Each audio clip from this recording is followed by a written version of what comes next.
నేనేం అన్యాయం చేశానే నీకు? మీ నాన్న పోయాక నేను నిన్ను చూడమేనా తప్ప? బాబాయ్ స్వార్థం ఎక్కువ. నీకేం తక్కువ చేశానే? నా పిల్లలతో సమానంగా చూడటమే నా తప్ప. పిన్ని యాక్టింగ్ ఎక్కువ. నా సిల్క్ ఎందుకు తినేసావే? నీ రూమ్ లో ఉంచడమే నా తప్ప. అక్కి ఆకలి ఎక్కువ. లక్కీ దీనికి అన్నీ ఎక్కువే.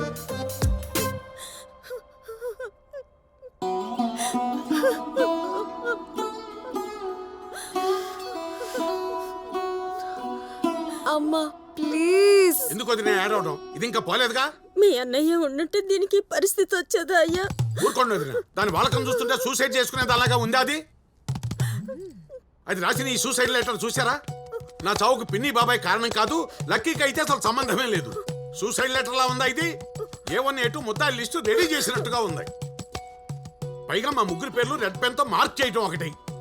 అడగండి గట్టిగా దాన్ని. ఏమి ఈ లెటర్లో నా పేరేదే? ఈ అమ్మ నీకంత కాందైపోయిందంటే. దీన్నే ఐడెంటిటీ క్రైసిస్ అంటారు.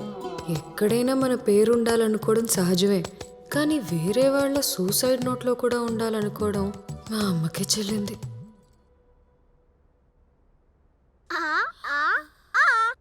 ఆత్మహత్యకు ప్రయత్నించిన ఒక యువతికి 6 నెలలు జైలు శిక్ష. ఏమే ఆ డోర్ తీసించు, పోలీసులు ఇటు వస్తారేమో. ఇప్పుడు చెప్పవే, ఎందుకు ఈ సూసైడ్ డ్రామా? మీకింకా అర్థం కాలేదా?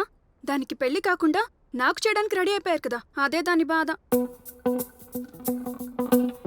ఏమే నిజమా?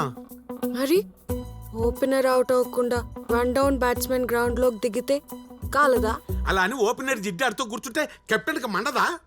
మంచి బాల్స్ పెడితే మేము కూడా బాగానే ఆడతాం. 10 ఏళ్ల నుంచి నేను వేస్తూనే ఉన్నాను, నువ్వు ఆడుతూనే ఉన్నావు. అమ్మో, అప్పట్లో నీ బిల్డప్లు మామూలుగా ఉండేవా? సాఫ్ట్వేర్ నెలకు ₹1,00,000 జీతం. ఏంటి ఏనుగు చెవులు? రిజెక్ట్.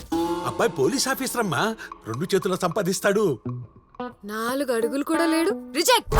ఈయన లాయరు, కోర్టులో మాత్రమే వాదిస్తాడు. నీ దగ్గర ఇలా పడుంటాడు. ఏంటి వీడు కోట్ కలర్ లో ఉన్నాడు? Reject reject reject. ఇప్పుడు నిన్నంటున్నారు అందరూ రిజెక్ట్ రిజెక్ట్ అని. అయినా ఇంత వయసు వచ్చాక ఇంకా నీకు పెళ్ళెందుకే?